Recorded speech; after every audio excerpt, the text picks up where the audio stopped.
오늘 보도되고 있는 뉴스 중에 상당히 흥미로운 장면이 한 장면이 있습니다. 징계위원이었다가 본인이 스스로 회피를 했다가 징계위가 증인으로 지목을 해서 나올 줄 알고 봤더니 출석은 하지 않고 증인선서 안 하고 진술서로 대체한 인물. 심재철 국장의 그 진술서 내용 중 일부가 오늘 주간에 보도되고 있습니다. 매우 흥미로운 장면입니다. 심재철 법무부 검찰국장의 진술서 내용을 보니 오늘 동아일보 보도에 따르면 징계위원회 제출 의견서에 윤석열 검찰총장은 사조직 두목에나 어울리는 사람이다 라는 내용이 들어가 있는 것으로 알려지고 있습니다. 사조직 두목. 윤 총장이 대통령이 된다면 군부 독재보다 더 무서운 검찰 독재가 될 것이다 라고도 쓴 것으로 알려지고 있습니다. 판사 사찰 의혹 문건에 대해서 검찰 특수통들이 언론 플레이를 통해 법원을 압박하려는 정보 수주의 일환이다 라고 기술되어 있는 것으로 알려지고 있습니다. 이재명 기자, 심재철 국장이 왜 직접 출석해서 증인선서하고 본인의 발언에 법적으로 책임지지 않느냐라는 문제 제기도 나오고 있는 상황에서 저 진술 내용을 보니까, 진술서의 내용을 보니까 상당히 많은 내용들이 들어가 있는데 윤 총장은 사조직 두목에다 어울릴 사람이다. 윤 총장이 대통령이 된다면 군부 독재보다 더 무서운 검찰 독재가 될 것이다. 자, 이것을 징계위원 중에 한 사람이었던 심재철 국장이 어떻게 알죠? 저희가 뭐 진술 전체를 보지 않았기 때문에 저 문장이 어떤 맥락에 나왔는지 사실 정확히 알 수는 없죠. 그런데 어쨌든 간에 그 문장 자체만 봤을 때는 그게 어떤 맥락 나왔는지 모르겠으나 어쨌든 사조직 두목에나 어울리는 사람이다. 윤석열 총장이 대통령이 되면 검찰 독재가 이루어질 것이다. 이 문장 자체가 굉장히 어떤 뭐 논리적 근거를 갖고 있는 건 아니죠. 그야말로. 그런 점에서 뭐 이게 만약에 지금 뭐 대선 후보 검증위원회에서 나온 발언처럼 이해할 수 있으나 검찰총장을 징계하겠다. 비위 혐의가 있다. 그렇기 때문에 이러이러한 비위가 있어서 징계해야 된다. 이런 얘기를 썼을 진술서에 과연 이런 문장이 왜 포함되는지 자체가 굉장히 의문스럽고 그러다 보니까 뒤에 두 가지 의문이 드는 거죠. 과연 이렇게 그러니까 이게 꼭 이 심재철 국장의 진술서만 가지고 징계를 했다. 이건 제가 볼 때도 굉장히 좀 논리적 비약이 있겠죠. 당연히 여러 가지 근거를 했겠지만 지금 많은 언론들이 심 국장의 진술서가 징계에 상당히 근거가 됐다고 보고 있기 때문에 만약 진짜 징계가 이렇게 논리적으로 어떤 설명이 어떤 비위 혐의에 대해서 이러이러한 비위가 있어서 이렇게 판단했다가 아니라 그냥 그 사람은 사조직 두목이나 어울리는 사람이다. 이런 굉장히 뭐라 그럴까 어떤 논리적으로 성립이 안 되는 글을 가지고 징계를 했을까. 일단 첫 번째 그런 의문이 드는 거고 두 번째는 저 문장 속에서 심 국장이 윤 총장이 갖고 있는 어떻게 뭐 적이라고 할까요? 그런 게 느껴지지 않습니까? 굉장히 어떤 뭐 합리적이고 공정한 판단에보다는 그냥 감정적인 지금 평가를 하고 있다 이렇게 볼 수 있는데 저렇게 감정적으로 평가하고 있는 사람이 이번 징계의 시작부터 어떻게 제보자라는 얘기를 하고 있기 때문에 시작부터 징계 절차를 끌고 가는 과정 그리고 징계위원회에 참여하고 본인이 나중에 회피를 했지만 결국 증인으로 직권을 신청했다 또 출석하지 않았으나 어쨌든 저런 징계 전 과정을 이끌고 갔다는 게 과연 대통령이 말했던 역시 절차 정당성과 공정성에 부합하느냐 뭐 이런 의문은 들지 않나 싶습니다. 정영진 변호사님, 네. 심재철 국장의 자격 논란이 이렇습니다. 네. 징계위원으로 적합하느냐라는 논란에도 불구하고 징계위원으로 참석을 해서 윤 총장 측의 요청을 기각시키는데 상당한 역할을 했던 인물이고 이번엔 또 증인으로 참여를 해서 진술서까지 냈는데 그 내용이 이재명 기자 주장에 따르면 전혀 논리적이지가 않다.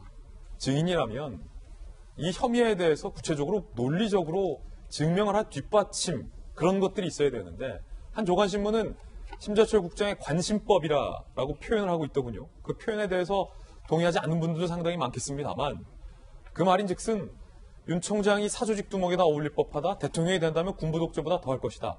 라는 심재철 국장 개인의 예단과 견해가 대한민국 총장을 징계할 수 있는 논리적인 근거가 되지 않는다. 라는 의미로 내포하고 있을 것 같습니다. 어떻게 보십니까? 일단은 기본적으로요. 저거는 법률가들이 쓸 수 있는 말이 아니죠. 왜냐하면 우리나라는 법률이 그 증거 법률주의이기 때문에 이러이러이러한 근거에 의해서 이러이러이러하게 판단이 된다. 이렇게 이야기를 해야 되는데 그냥 생뚱맞게 사조직 두목이나 뭐 군부 독재나 굉장히 당사자한테는 징계 혐의자한테는 굉장히 모욕적인 그러한 이야기를 갖다가 하는 거는 굉장히 적절하지가 않고요. 그 다음에 그 말씀드렸지만 이게 검사징계법이 형사소송법을 준용하도록 되어 있거든요. 그런데 진술서 같은 경우는 일반 민사소송은 진술서가 판사가 딱 봤을 때 이거 뭐 그럴듯하다 하면은 증거로 채택을 할 수가 있어요. 하지만 형사소송은 어떤 사람의 범죄자로서의 낙인을 찍는 거기 때문에 그 증거를 굉장히 엄격하게 채택하도록 되어 있거든요.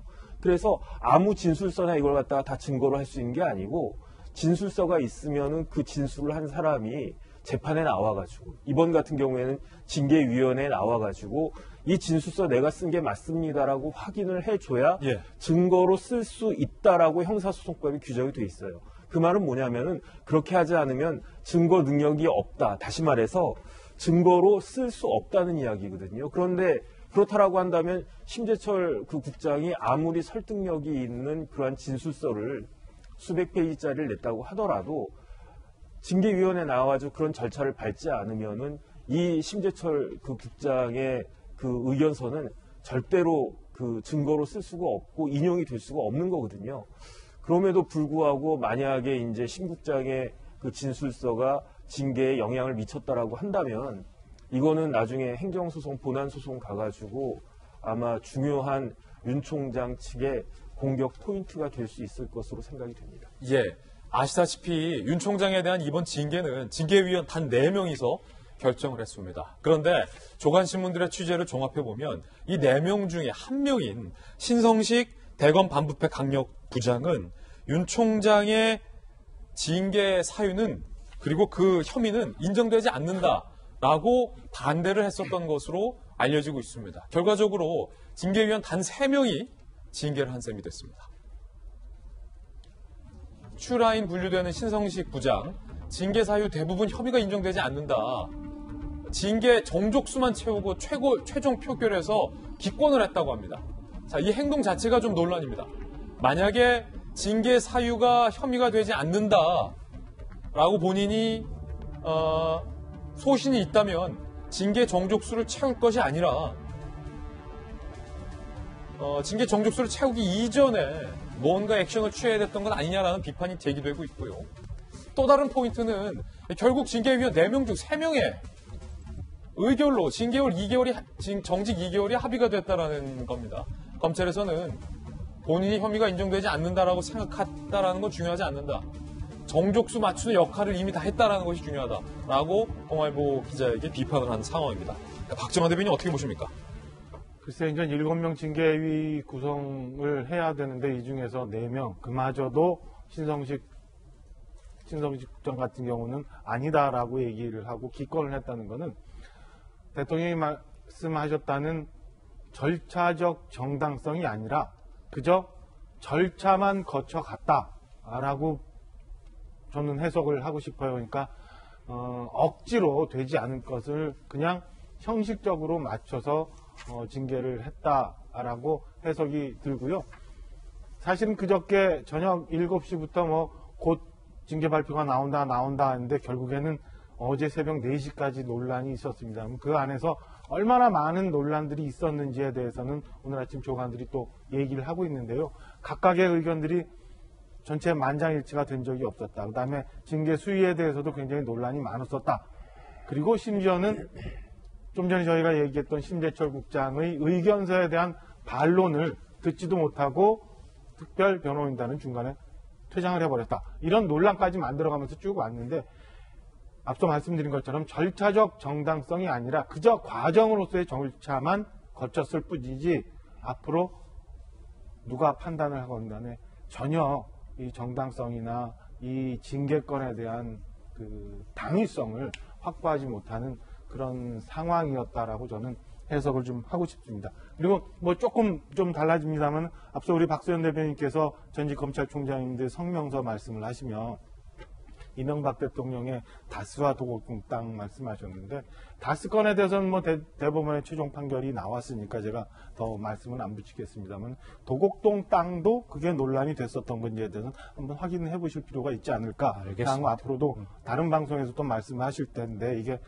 잘못된 사실관계를 가지고 정치적 방식으로 이렇게 활용하시다가는 잘못될 수도 있으니까 도곡동 땅에 대해서는 대법원이 이번에 판단을 한 게 없었다라는 말씀을 드리고자 합니다. 예, 절차적 정당성과 관련돼서 정혁진, 박정화 두 분이 의견을 주셨는데 박수현 대변인, 이게 사소한 문제라고 하기에는 절차적 정당성은 민주주의에 있어서 매우 중요한 가치라 질문을 드리겠습니다. 징계위원 7명 중에 결과적으로 3명만이 윤 총장에 대한 헌정사상 초유의 징계를 결정한 거고, 우리가 신성식 논란에서 본 것은 그거고, 심재철 논란에서 본 것은 그중에 글쎄요, 주요 징계 근거가 됐는지는 모르겠으나 징계위원회 증인으로 활동했던 분이 사조직 두목을 운운하는 것, 과연 이 징계를 국민들에게 있어서 절차적으로 정당한 징계라고 청와대에서 자신 있게 얘기할 수 있습니까? 라는 질문을 박정화 전 대변인이 던졌는데요. 어떻게 보십니까? 직접 던지시지 왜 의외로 하십니까? 저는 절차적 중립을 지키고 있기 때문에. 아마 그 7명의 징계위원이 윤 총장 측의 요청대로 꽉 차서 그렇게 했으면 더 보기도 좋고 그랬겠죠. 부족함이 없고. 그러나 그렇다고 해서 이것이 불법이냐? 불법이라고 주장해서는 안 된다고 생각을 합니다. 정족수라는 개념이 어디든지 다 있거든요. 그러면 국회에서 300명의 국회의원이 있는데 법률이 뭐 수백 건씩 통과되잖아요. 그러면 300명을 다 채우지 않았다고 그래서 정족수 뭐 2분의 1 정족수도 있고 3분의 1 정족수도 있는데 그런 텅 빈 국회에서 법률이 통과됐다고 그래서 그러면 통과된 법률이 다 무효입니까? 그렇지가 않아요.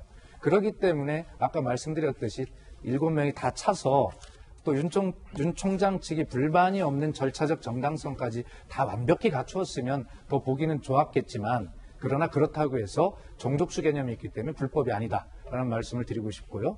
심재철 국장의 진술서 관련해서는 글쎄 아까 우리 정혁진 변호사님 말씀 제가 잘 들었는데 그건 나중에 이제 뭐 소송 과정에서 따져질 테니까 여기서 논외로 하고요. 제가 이야기하고 싶은 건 그렇습니다. 우선 공무원 징계령에 보면 위원회에서 했던 이야기들이 밖에 공개되지 않도록 돼 있는 법령이 있잖아요. 그런데 저런 것들이 왜 공개가 될까요? 저는 그렇게 생각합니다. 저 내용을 누가 공개했을까요? 자기에게 유리한 여론이 형성될 수 있는 윤 총장 변호인이 공개를 했을 거라고 생각합니다. 특정 언론에. 저런 거 옳지 않죠. 그리고 아까 이재명 기자가 자세히 설명을 해서 저는 공감하고 있습니다만 그리고 저 설사 진술서에 저런 내용이 말도 안 되는 게 들어있다 칩시다. 그렇다고 징계위원회가 저걸 징계 사유로 채택해서 그 징계 사유서 나중에 보고서를 작성해서 거기에 쓰겠습니까? 그렇지 않다.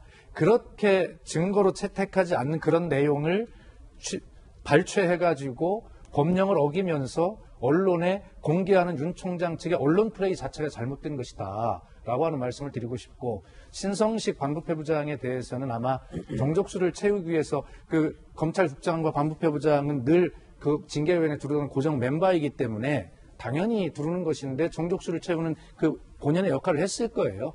그리고 본인도 검사의 시각으로 보면 동의할 수 없으니 예를 들어서 자기가 기권하는 거 그건 뭐 검사로서 소신 있게 저는 했다고 생각을 합니다. 예. 그래서 어찌 됐든 간에 저는 이런 문제가 윤 총장 측이나 언론에서 계속 이제 이 절차적 문제를 부각하고 보도해 주시는데 이제 이런 문제들이 전부 다 소송 과정에서 다 따져질 문제니까 뭐 저는 뭐 여기서 더 자세하게 말씀드릴 수는 없습니다. 예, 앞서 검찰총장 9명과 관련돼서 한상대, 최동욱 두 분의 검찰총장은 이번 성명에 동참하지 않았습니다. 언론에 알려지기로는 두 분 중에 한 사람은 이거에 동의할 수 없다라고 말했고 한 사람은 연락이 안 된 것으로 알려지고 있습니다. 구체적으로 둘 중에 누가 동의하지 못한다라고 단정할 수는 없다라는 말씀 드리겠습니다.